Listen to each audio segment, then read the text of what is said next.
Bonjour et bienvenue à ma chronique La tête dans les étoiles. Pour ce mois-ci, nous allons nous intéresser au scorpion. Le scorpion qui se situe entre le 23 octobre et le 22 novembre. C'est un signe qui fascine autant qu'il intrigue. On peut dire que le scorpion ne laisse pas indifférent. D'ailleurs, j'ai souvent entendu des gens me dire « Oh là là, moi j'ai connu un scorpion, j'en garde un mauvais souvenir ». Et d'autres me dire « Moi, les scorpions, je les trouve compliqués, je les trouve dérangeants, difficiles à cerner. » Et on pourrait continuer comme ça pendant des heures. Mais pourquoi ce signe a-t-il autant de mauvaise réputation? Pourquoi ce signe est-il le mal-aimé du zodiaque? Je vous propose d'aller voir un peu plus loin, d'aller voir ce que nous cache le scorpion pour le comprendre et savoir un peu comment il fonctionne. Tout d'abord, le scorpion, c'est le 8e signe du zodiaque. C'est un signe où il y a une notion de mort, mais une mort qui débouche sur une renaissance. Et ça, c'est très important de garder ça en tête. C'est toujours, avec le scorpion, une mort qui débouche sur une renaissance. C'est mourir pour renaître. C'est la fin d'un cycle qui annonce un nouveau cycle. Et puis, avec ce scorpion, il y a aussi la mort de la végétation. Les feuilles tombent et pourrissent. Il marque aussi tout ce qui se décompose sous terre, à l'abri des regards, tout ce qui est caché. C'est un signe d'eau aussi, notre scorpion. Mais là, l'élément eau va nous parler des eaux souterraines, des marécages, où la fleur de lotus peut s'épanouir et nous montrer sa beauté. Le scorpion nous dit « je détruis pour reconstruire ». Toujours cette notion mort-vie.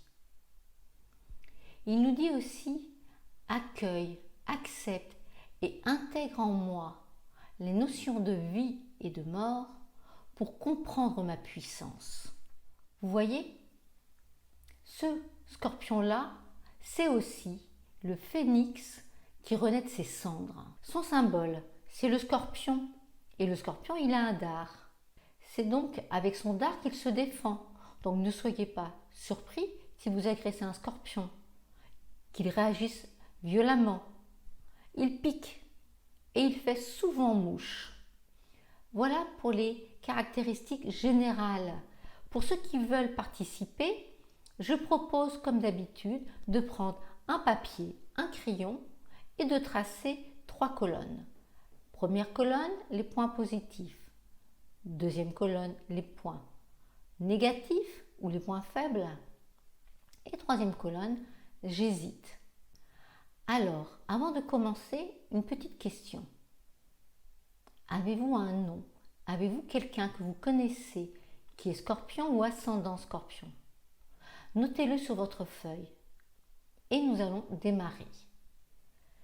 Pour les points forts chez ce scorpion, nous allons trouver un scorpion qui a de la puissance, de la maîtrise, qui a un pouvoir de transformation et de création.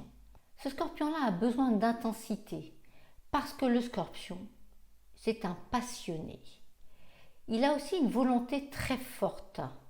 Et notre scorpion est aussi quelqu'un qui s'adapte facilement au changement. C'est un signe d'eau et comme tous les signes d'eau, il s'adapte. C'est aussi un intuitif, il a du flair notre scorpion. Et il a aussi beaucoup de magnétisme. Donc vous voyez, ce scorpion dans ses points positifs, eh bien c'est un fin limier. Allons voir maintenant les points négatifs du scorpion. Il va être destructeur. Et quand il ne maîtrise pas toute sa puissance, il est alors hors de contrôle et il peut se montrer violent, agressif. Il peut même faire des abus de pouvoir. Ce scorpion-là peut être aussi un angoissé et il est très secret. Vous voyez que le scorpion, positif, négatif, nous n'aurons pas le même personnage devant nous. Mais ce qui est sûr, c'est que le scorpion, lorsqu'il vit sur son plan positif, lorsqu'il prend ses points positifs, eh bien ce scorpion-là, lorsqu'il maîtrise sa puissance, c'est quelqu'un de constructif. Il va donner la possibilité de redémarrer à zéro. Il détruit pour reconstruire. il en a la force nécessaire.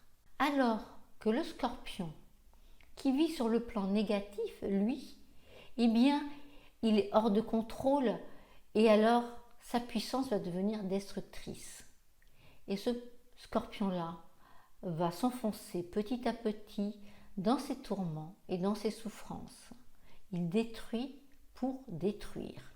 Vous voyez que le scorpion, positif et négatif, il y a quand même quelque chose qui est commun entre les deux. C'est que le scorpion a besoin d'intensité.